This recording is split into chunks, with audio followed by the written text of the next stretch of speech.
함께 만드는 언론 니네 연합동조화 여기는 국민TV 함께 만드는 언론 니네 연합동조화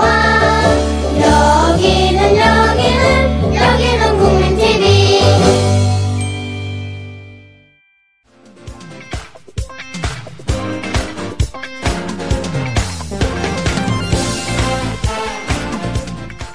조합원 청취자 여러분 안녕하십니까. 국민라디오 김효진 PD입니다.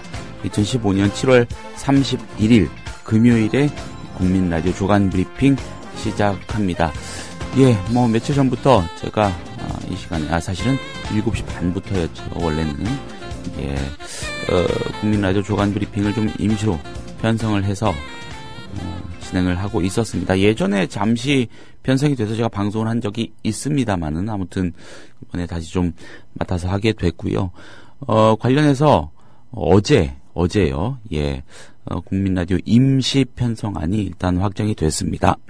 임시 편성안입니다. 그래서 확정이 됐고 제가 이 생방송 게시판에 조금 전에 두 번에 걸쳐서 공지글을 좀 일단 올려놓긴 했습니다. 물론 어제 그 조합 게시판을 통해서 정식으로 또 공지가 됐고요. 근데 지금 이렇게 며칠 앞두고 이런 식으로 긴 호흡으로 미리미리 공지를 하기는 조금 어려운 상황이지 않습니까? 그래서 좀 급하게 임박해서 어제 공지가 되긴 됐습니다. 그럼에도 불구하고 아직 잘 못 보신 분들이 더 많을 걸로 생각을 합니다. 간략하게 좀 설명을 해드리자면은 일단 편성을 좀 현실적으로 다소간 줄였습니다. 아침 방송을 8시 반부터 시작하는 것으로 했고요. 그리고 저녁에는 뉴스K 수중계를 끝으로 라디오 방송은 일단 마치는 것으로 그렇게 임시로 편성 결정이 됐습니다. 새롭게 갑자기 등장하는 프로그램은 별로 없을 것 같고요. 조금 더 주요할 특기할 만한 변화가 있다면은 저녁에 방송을 하던 맹경순 선생님의 맹경순의 아름다운 세상이 오전으로 옵니다. 오전으로 오게 됐고 오전 11시에 여러분께 선보일 예정이고요. 서영석 타임스는 원래 오전 11시에 요즘 방송이 됐죠. 그 서영석 타임스가 오전 10시로 내려옵니다. 오전에는 대략 이 정도의 변화가 있을 것 같습니다. 그거 말고는 임대용의 음악제약 같은 시간에 그대로 진행이 되고요.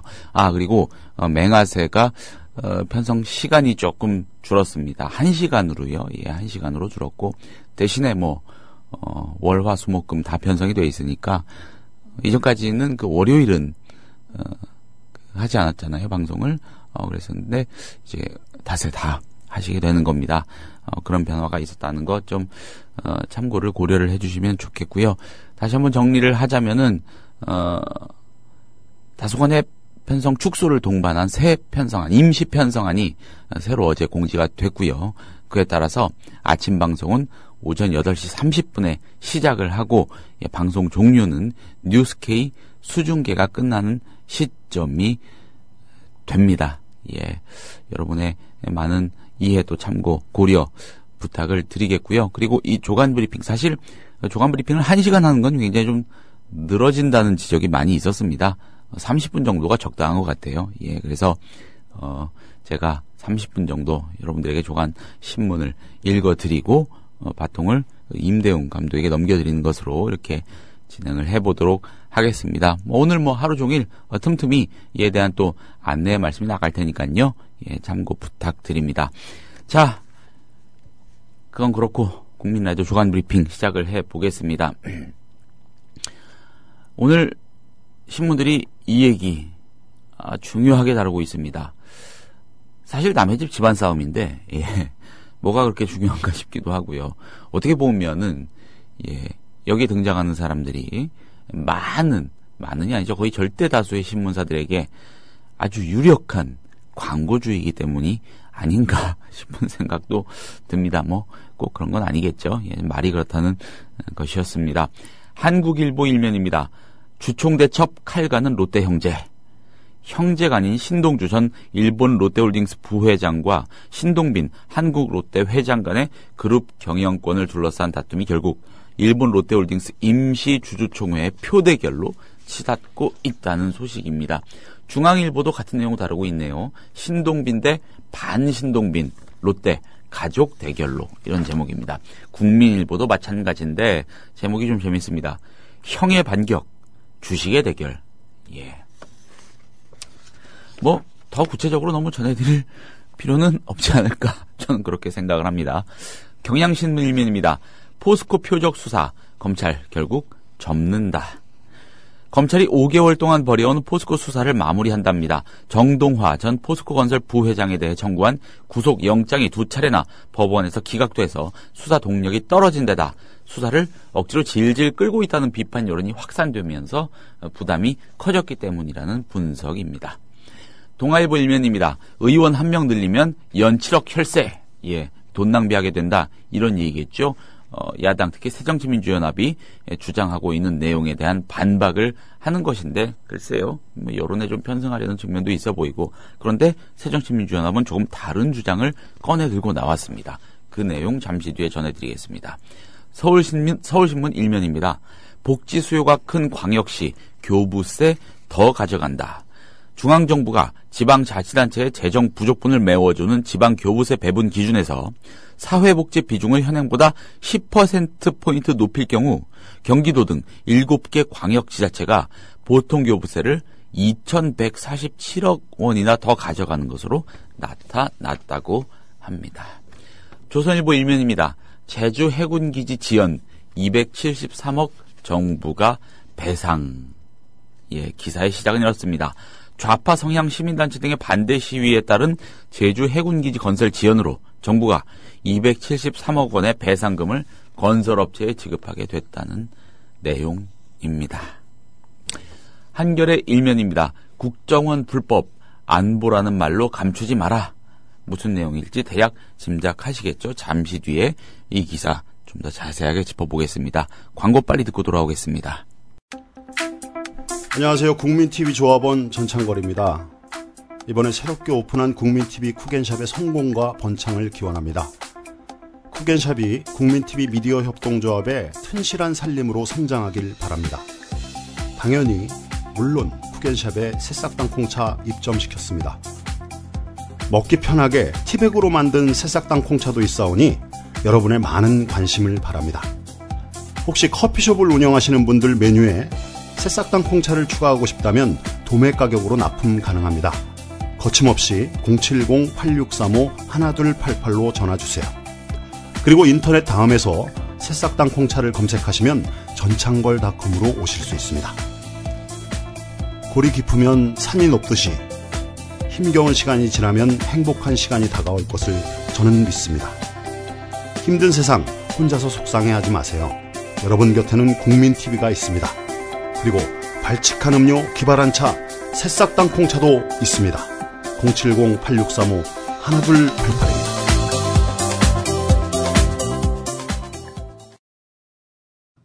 주 기자님, 지난 주말에 콘도 다녀왔는데 진짜 좋았대. 주 기자님은 콘도 회원권도 갖고 있나 봐요? 부럽다. 이번에 회원권 114 거래소에 의뢰해서 싸게 구입했다는데?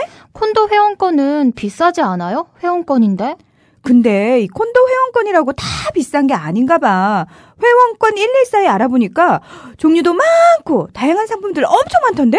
그러면 우리도 봄 여행 한번 알아볼까요? 콘도는 회원권 114에서 구입하고요. 02-544-6114번 02-544-6114번 회원권 114는 인터넷과 모바일 앱에서도 검색할 수 있습니다. 콘도 회원권 거래는 회원권 114 02-544-6114번으로 바로 전화해보세요. 요즘 새롭게 생활환경 질환에서 침대 세균먼지 위험성이 높아진다고 합니다. 만성 폐질환, 천식은 8배 높아지고 폐암은 담배보다 무려 39배나 더 높아진다고 합니다. 나도 그래서 요즘 몸이 그런가? 선배님, 피톤치드 캡슐 톡톡 한번 써보세요. 베개, 이불, 침대 커버에 뿌리는데 무방부제, 무독성이라 안심도 되고 침대 세균먼지 99.9% 제거도 하고 진먼지 진드기는 98% 기피 효과가 있더라고요. 궁금해서 왜 살충은 안 되나요? 하고 물어봤더니 화학 제품만 살충이 된다고 하더라고요. 그래서 믿음이 생기던데요. 피톤치드 캡슐 톡톡? 네, 선배님. 피톤치드 향이 살림욕하는 것 같아요. 피톤치드 캡슐 톡톡이라. 한번 써볼까? 검색창에 네이처 아이를 검색해보세요. 전국 약국에서도 판매 중입니다. 네, 7월 31일 금요일 7월의 마지막 날이고 이번 한 주의 마지막 평일이기도 합니다. 자, 조간브리핑 국민라디오 조간브리핑 함께하고 계십니다. 한겨레 일면 보겠습니다. 국정원 불법 안보라는 말로 감추지 마라. 오늘은 한겨레가 이 국정원 이슈 파이팅을 두드러지게 해주는 것 같습니다. 국정원 해킹 의혹 사건의 진상을 밝히라는 요구에 대해서 새누리당과 보수 언론 등이 안보 자해 행위라는 논리를 펴면서 물타기 본격화하고 있답니다. 적을 코앞에 두고 국정원을 무장 해제시키자는 거냐? 뭐 이런 식의 안보론을 내세워서 불법 논란을 뭉개고 가겠다는 것인데 법률 전문가들은 첩보 활동을 하지 말란 게 아니라 법 테두리 안에서 해야 한다는 게 문제의 핵심이다. 이렇게 입을 모은다는 것입니다. 서울지방변호사회, 서울변회라고 부르죠. 이 서울변회 인권위원회가 어제 서울 서초동 변호사회관에서 정보기관의 정보수집 권한의 한계와 견제 방안 등에 대한 강연회 및 토론회를 열었습니다. 여기에서 최진영 변호사는 국정원이 적법 절차를 지켰는지 여부가 문제의 핵심이라고 주장을 했습니다. 통신비밀보호법은 통신의 일방이나 쌍방 당사자가 내국인일 때는 고등법원 수석부장판사 허가를, 북한 공작원이나 외국인을 대상으로 할 때도 서면으로 대통령 승인을 받도록 하고 있습니다. 국정원은 해킹 대상이 외국인이라면서도 해킹 프로그램인 RCS 사용과 관련해 대통령 승인을 받지 않았다고 밝힌 바 있습니다. 법을 어겼다는 것이죠. 최 변호사는 해외로부터 해킹 프로그램을 구매한 것은 문제 삼을 수 없지만 국정원이 마음대로 민간인 사찰을 할 수 있는 건 아니다. 국가 안보를 위해 통신 제한 조치를 하더라도 통신비밀보호법에 규정된 적법 절차를 따라야 한다. 이렇게 강조를 했습니다. 이 보수 진영 일각에서 국정원의 사이버전 능력을 제거하라는 것이냐면서 반발하는데 정보기관으로서 활동은 하되 법 테두리 안에서 해야 한다는 게 중요하지 않겠느냐 이런 주장이고요.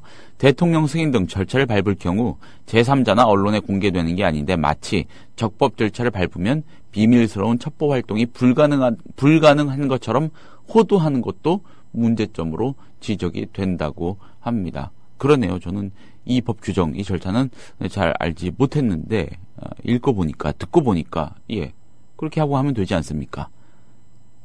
절차에 맞게. 자, 이호중 서강대 로스쿨 교수는 RCS 프로그램은 현행법상 그 사용을 적법하게 허용하는 근거 규정이 존재하지 않아서 위법한 행위다. RCS를 사용하는 것 자체가 위법하다고 이호중 로스쿨 교수는 말하고 있네요. 정보통신망법, 형법의 비밀침해죄 등이 적용될 수 있다는 것입니다. 한겨레 사면으로 가서 조금 더 보겠습니다. 국정원 댓글 간첩 증거 조작이었도 국민 결백 주장 안 믿어. 동그라미를 보면서 세모나 네모라고 우기는 일은 정말 곤란하다. 실체 없는 뜬구름 같은 의혹으로 우리 방어막을 스스로 허무는 안보 자해 행위는 중단돼야 한다. 원유철 새누리당 원내대표가 어제 국회에서 열린 당 최고위원회에서 한 말입니다. 야당의 의혹 제기를 세모나 네모라고 우기는 일로 평가절하 하면서 동그라미를 믿으라, 즉 국정원의 해명을 믿으라고 비유한 겁니다. 이처럼 여당과 국정원이 믿으라고 목소리를 높이고 있지만 의혹이 쉽게 가라앉겠습니까? 국정원의 자료 제출 거부도 주요 원인이지만 근본적으로는 그간 국정원이 대북 대테러 활동보다 국내 정치에 개입해서 민주주의와 인권을 유린하며 국민의 신뢰를 스스로 저버려 왔던 탓이 큽니다.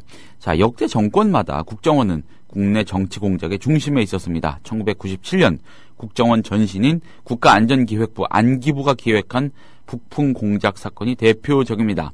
김대중 당시 후보의 대통령 당선을 저지하기 위해 안기부가 재미동포 윤홍준 씨에게 19,000달러를 주고 대선 직전에 김대중 후보가 북한으로부터 대선 자금을 받았다는 거짓 기자회견을 하도록 공작한 것입니다. 정치인 김대중이 북한으로부터 돈 받아서 선거 치른다. 참 지금 생각하면 정말 말 같지도 않은 일인데, 예. 2012년 대선 당시 국정원이 별도의 팀을 만들어서 오피스텔에서 야당의 비판적인 인터넷 댓글과 트위터 활동 등을 통해서 선거에 개입한 댓글 공작 사건도 빼놓을 수 없겠죠. 지난해에는 서울시 공무원 간첩 증거 조작 사건으로 국정원 관계자들에 대한 검찰 수사가 진행됐습니다. 이번 국정원 민간인 해킹 의혹 사건까지 합치면 국정원이 검찰 수사를 받는 것은 이 정권 들어서만 3번째입니다. 이러니 어떻게 믿냐? 이런 얘기 아니겠습니까? 또 한 가지 짚어볼 대목이 있습니다. 같은 면 한겨레 4면에 배치된 기사입니다. 이탈리아 업체의 중요한 안보정보 노출 위험 천만, 이런 제목입니다. 국가정보원이 해킹 프로그램인 원격 제어 시스템 RCS 운용 과정에서 민간인 사찰 의혹이 있다며 로그 파일 등 구체적인 정보를 공개하라는 야당과 언론의 요구를 묵살하는 논거는 대북 정보전 능력을 위태롭게 한다는 것입니다. 한마디로 국가기밀인 국정원의 활동 내용과 역량이 드러날 수 있다는 논리인데, 근데 이번에 유출된 자료에서 밝혀진 국정원의 행태는 보안 유지가 생명인 정보기관의 모습과는 거리가 멀었습니다. 우선 자신이 각종 첩보 활동에 쓸 해킹 프로그램을 외국 업체로부터 도입한 것 자체가 국정원의 무능과 안이함을 드러낸다는 지적입니다. RCS 판매 업체인 이탈리아 해킹팀은 자체적으로 서버를 관리하면서 국정원의 활동 방식과 내용을 상당 부분 들여다볼 수 있었다고 하죠. 실제로 2013년 4월 20일 해킹팀 직원들끼리 주고받은 전자우편을 보면 국정원의 해킹 데이터 건수와 크기 등을 해킹팀이 모두 확인할 수 있었던 것으로 나타났습니다.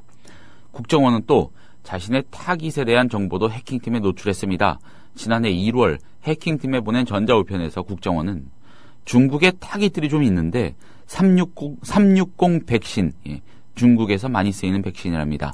이 360 백신에 대한 대응책이 있느냐 이렇게 물었습니다.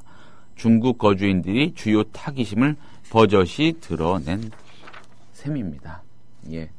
앞에서 말씀드렸던 기사, 너무 여러 번 그러니까 도대체 어떻게 믿겠느냐 이런 점을 지적한 기사, 그리고 방금 전해드린 이탈리아 업체의 중요한 정보 다 노출될 수 있다, 이런 기사에 각각 컷이 붙었는데 앞에 기사에는 불신이라는 컷이, 방금 이 기사에는 무능이라는 컷이 붙어 있습니다. 무능하고 신뢰받지 못하는 국정원, 그러면서 계속 믿으라고 우기기만 하는 국정원, 지금의 모습 단면입니다. 자, 경향신문 1면으로 넘어가서 화제를 좀 바꾸어 보겠습니다. 포스코 표적 수사 검찰 결국 접는다. 검찰이 지난 5달 동안 벌여오던 포스코 수사를 마무리합니다. 정동화 전 포스코건설 부회장에 대해 청구한 구속영장이 2차례나 법원에서 기각돼 수사 동력이 떨어졌고, 또 이거 되는 것도 없는데 수사를 너무 억지로 질질 끌고 있는 거 아니냐, 이런 비판 여론이 확산되면서 부담이 커졌기 때문이라고 합니다. 한 달 전까지만 해도 검찰은 포스코 수사는 연중 지속한다면서 국민기업 포스코 정상화를 위해 최선을 다하겠다고 했었죠. 포스코 수사는 정치권 하명 수사의 폐단을 단적으로 보여줬다는 비판이 나오고 있습니다. 수사 초기부터 전임 정부의 실세들을 겨냥한 것이라는 이야기가 무성했고요. 청와대 측이 포스코 정상화를, 이른바 포스코 정상화를 강하게 주문했다는 설도 나왔죠. 검찰이 포스코 건설 압수수색에 나선 것은 이완구 당시 국무총리가 부패 척결에 나선다는 대국민 성명을 발표한 다음 날이었습니다. 이완구 전 국무총리 오랜만에 떠올려보고 발음해보는 이름입니다. 자, 경향신문 5면입니다. 큰절하고 친미 발언, 김무성, 박미중 언행, 정치권 설전 비화, 이런 제목인데요. 미국을 방문 중인 새누리당 김무성 대표의 외교 행보가 여야 설전으로 비화하고 있습니다. 이틀 연속 큰절을 선보이는가 하면 중국보다 미국이다, 전투기를 사겠다, 이런 상례에 어긋나는 김 대표의 파격 언행이 국내 정치에 파장을 일으키고 있는 것입니다. 새정치민주연합 최재천 정책위 의장은 어제 국회에서 열린 당내 회의에서 김무성 대표는 외국에서도 온전히 국내 정치에 골몰했다, 안보 이미지 부각을 위해 계산된 돌출 발언과 행동을 반복했다고 비난했습니다. 최재천 의원은 특히 전투기 구입 발언을 거론하면서 알면서도 사정 다 알면서도 국내 정치적 목적을 위해 내보인 행보라면 명백한 국익 훼손, 몰랐다면 변명의 여지 없는 외교 무능력 무지다 이렇게 공격을 했습니다. 논란이 확산되는 배경에는 김무성 대표의 차기 주자로서의 입지 굳히기 전략 때문이라는 해석이 나옵니다. 과도하다는 비판을 받더라도 보수 편향 행보로 집토끼에 확실히 도장을 받겠다 이런 계산을 하고 있으니까 앞서 말씀드린 것과 같은 언행이 나오는 거 아니겠느냐 이런 얘기입니다.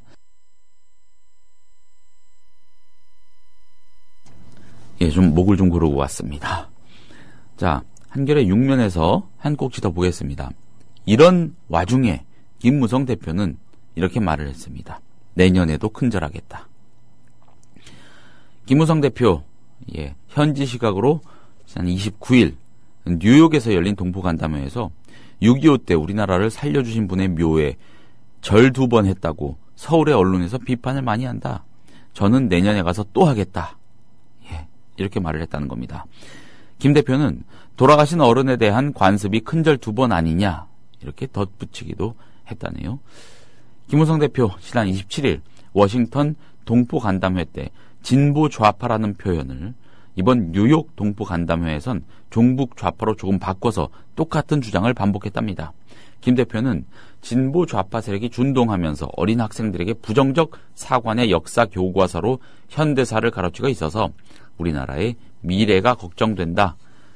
새누리당은 종북 좌파가 기승 떨치지 못하도록 열심히 노력했고 나름 성공하고 있다. 종북 좌파 준동을 막는 유일한 방법은 새누리당이 정권을 재창출하는 것이라고 생각하지 않느냐 이런 말도 했다고 합니다. 자, 정치 이슈 조금만 더 보겠습니다. 경향신문 3면입니다. 야당 의원 수 놔두고 권역별 비례 도입하자. 헛찔린 여 고심 이런 제목입니다.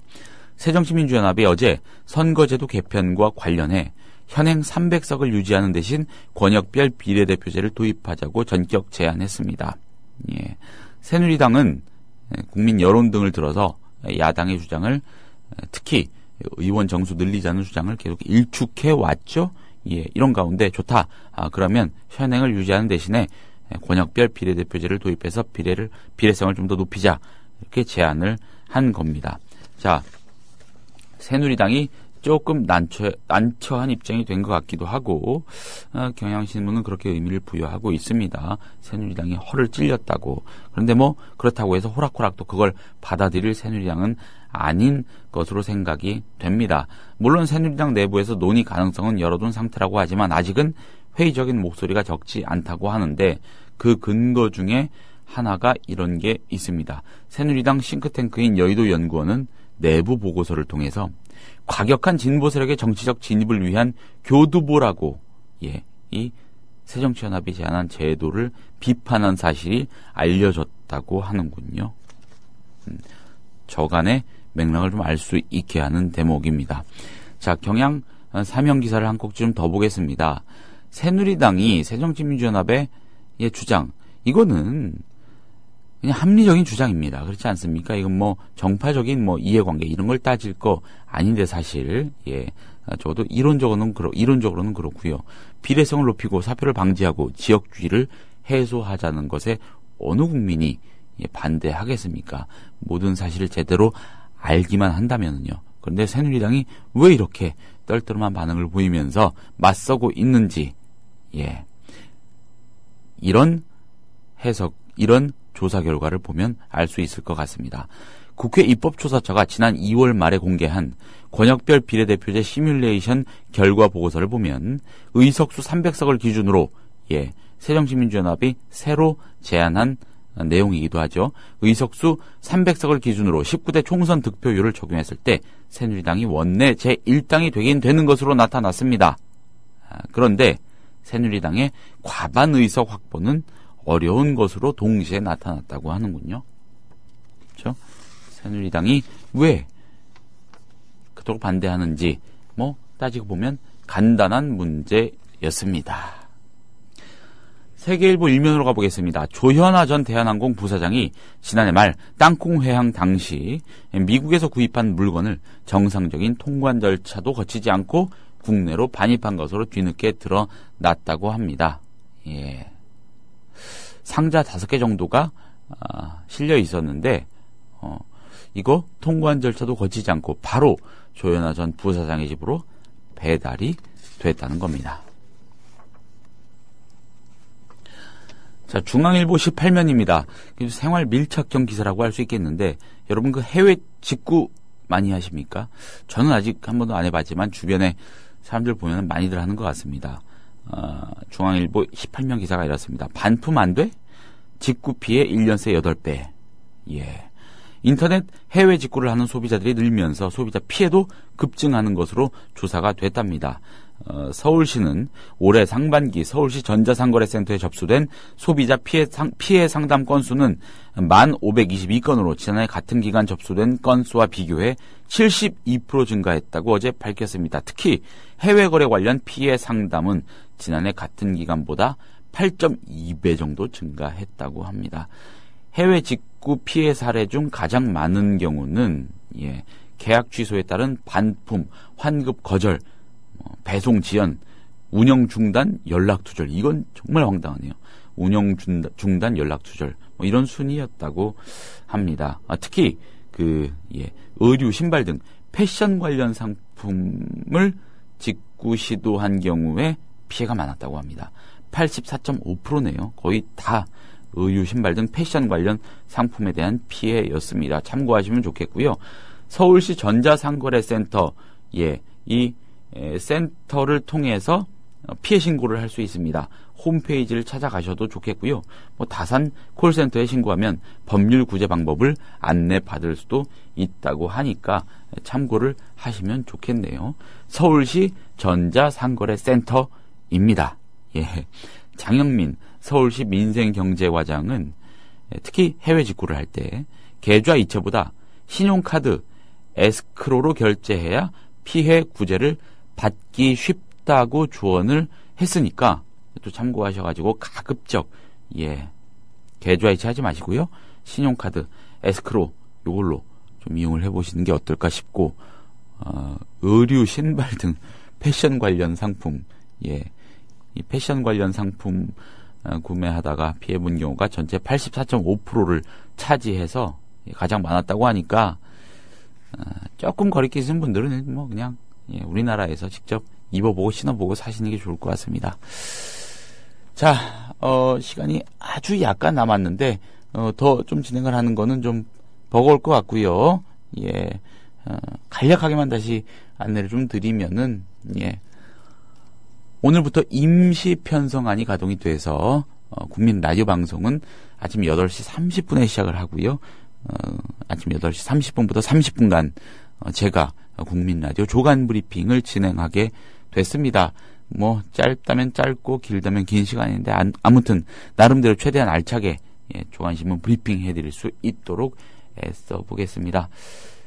자, 즐거운 금요일 보내시기 바랍니다. 저는 일단 여기서 물러가겠습니다. 고맙습니다.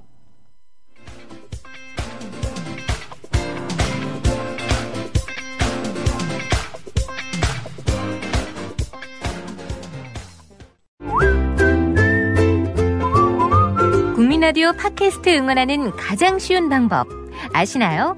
다운로드하기, 별점 주기, 댓글 달기, 구독하기. 국민라디오 팟캐스트 널리 알리는 가장 쉬운 방법 다운로드하기, 별점 주기, 댓글 달기, 구독하기. 기억하세요. 다운로드하기, 별점 주기, 댓글 달기, 구독하기.